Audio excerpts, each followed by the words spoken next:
Hello everybody, this is Simon with the 10th episode of Let's Play Mega Man 5. It's off to Proto Man's second level, which might well be the hardest in the game. As clearly winced by those manic minces. I took the hit as a token of good luck, which worked. So we all know and remember that those guys are weak to super arrow, no? Yeah, it's actually really hard pulling this stunt here off, so that's the good luck right here. And do not drop down this ladder. Those guys will always spawn, so you will get hit. It's also good that I'm terrible at managing save states, which means I have a short and end M-tank. Otherwise there would have just been a puzzling emptiness over there. And still with the mandatory item usage, what the fuck game? Okay.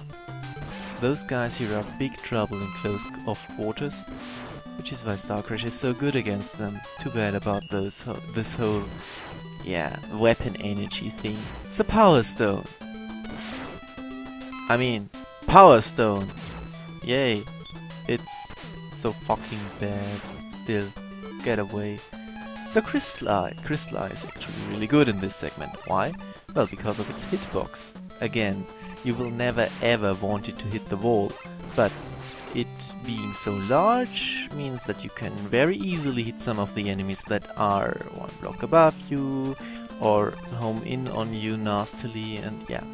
The section above was kind of tough because one step off and you fall into the spikes.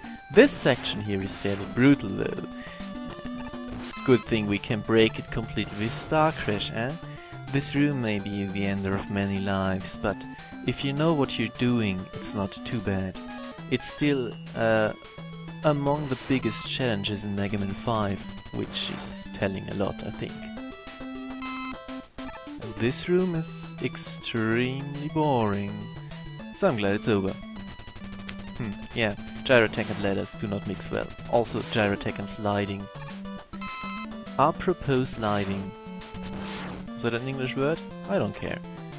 And turn around. That's actually really tricky. It might have been done before in a Mega Man game, but I always like those kinds of... You might want to turn around... No, too late. Things. Nah.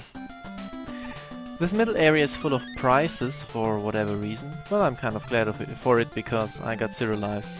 I don't know why. It's not like I died so many times in the main run. Oh well. Those guys again, making their triumphant return from Starman stage, and suddenly we realized that them also reacting to the B button and the way that gyrotech flies makes it completely trivial. We found out that they are weak to Water Wave, but being weak to the best weapon in the game too is kind of a death sentence, don't you agree?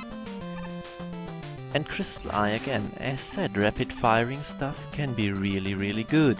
Just like with Napalm Bomb, and oh god, fuck this. No. Go away. This screen is actually really hard to deal with, because those guys home in on you and you want to get rid of them fast, but then you like to wait a target and so I'll just skip it. And this guy here is clearly a failure in evolution. This guy would be too, but B shows him what's up. Yeah, very stoic there, Mr. Tiger. One last tiger, and yeah, well, in this case they're really placed, whoops, stupid me, in ways that emphasizes that they are a really tough enemy to deal with, even more so than in the first Proto stage.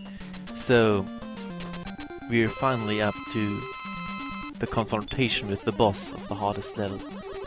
And it's so fucking pathetic. This is seriously, definitely the worst boss design in any Mega Man game. I mean, what the fuck? All he does is walk. Doesn't do anything else. It's like hoping those shields will hit you. Maybe, if you run into them, if you're stupid. The fuck? Going to hide in a corner out of shame for whoever came up with that idea. Dorkman indeed. Ugh. So yeah, it's a pretty tough level, it's also an enjoyable level, it's a good level. I'll praise it some more in the level comments.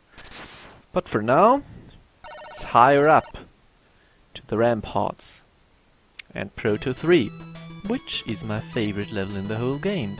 So far the end game has been looking pretty nice, huh? We'll see about that next time. Thanks for your attention.